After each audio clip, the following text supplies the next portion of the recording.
Maana niluluto mo? Ma, kumain ka na ba? Masan mo nilagay ganito ko? Maaalis lang po muna ako. Ma, may pera ka?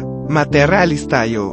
Ma, anong gusto mo? Masan ka pupunta? Masamahan mo ko ha? Mapasok na po ako. Ito yung mga salitang balang araw, di mo na masasabi. Yung madyay gising ka sa umaga dahil sa sigaw ng nanay mo.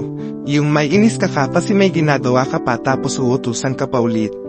Yung medyo ginabi ka lang nung uwi, dalit na dalit agad. Yung nagpalaki sa'yo, yung nagluwal sa'yo.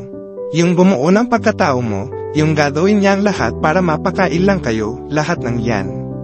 Mawawala, walang permanente, hindi mo alam baka sa muling pagkudlit na orasan sa kasamaang palad mawawala na siya ang nanay mo, kaya pahalagahan mo, huwag kang magalit dahil lang sa inuutusan ka o dahil lang sa di pagsunod ng gusto mo, dahil balang araw, pag nawala siya sa tabi mo, mawawalan ka na ng ganang mabuhay, yung madyay gising ka na lang sa tilaok ng manok hindi nang dahil sa sigaw niya.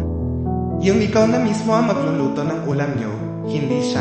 Yung wala kang matatanungan pag may nawawala, yung wala na mag-aalaga sa'yo, magkukwento sa'yo ng kalokohan mo nung bata ka, yung kukwentuhan ka nung panahon ng pagkadalaga niya.